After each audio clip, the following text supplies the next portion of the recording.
ভারতে সবুজ বিপ্লবের জনক কে ছিলেন? সবুজ বিপ্লব গম উৎপাদন বৃদ্ধির সঙ্গে যুক্ত। এম.এস. স্বামীনাথন ইনি সবুজ বিপ্লবের জনক ছিল।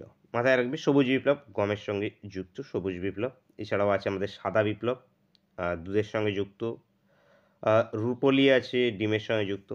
এখানে ভার্গিস কুরিয়েন ইনি শ্বেত বিপ্লবের সঙ্গে যুক্ত। ভার্গিস কুরিয়েন ইনি শ্বেত বিপ্লবের সঙ্গে যুক্ত, মনে রাখতে পারো। প্রথম বাঙালি হিসেবে ভারতরত্ন পায় কে?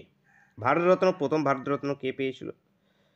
1954-এ প্রথম ভারতরত্ন দেওয়া হয়েছিল। 3 জন পেয়েছিল। কে কে নামগুলো কমেন্ট করে জানাও তো। তো এখানে আমাদের প্রথম বাঙালি হিসেবে ভারতরত্ন পেয়েছিল বিধানচন্দ্র রায়। 1961-এ বিধানচন্দ্র রায়। সুকুমার সেন ইনি কে ছিলেন? নির্বাচন কমিশন ছিলেন, প্রথম নির্বাচন কমিশনার ছিলেন ইনি। রবীন্দ্রনাথ ঠাকুর প্রথম নোবেল পেয়েছিল। নেক্সট কোশ্চেন দেখো, ILO এর সদর দপ্তর কোথায়? ইন্টারন্যাশনাল লেবার অর্গানাইজেশন এর সদর দপ্তর জেনেভা, সুইজারল্যান্ড। জেনেভা উত্তর হয়ে যাবে অপশন এ। জেনেভাতে আছে আমাদের ওয়ার্ল্ড হেলথ অর্গানাইজেশনের যে হেডকোয়ার্টার, সেটাও আছে জেনেভাতে। ওয়ার্ল্ড ট্রেড অর্গানাইজেশনের হেডকোয়ার্টার আছে জেনেভাতে। ওপেক কত সালে গঠিত হয়ে থাকে? ওপেক গঠিত হয়েছে কবে? পরের একটি প্রশ্ন।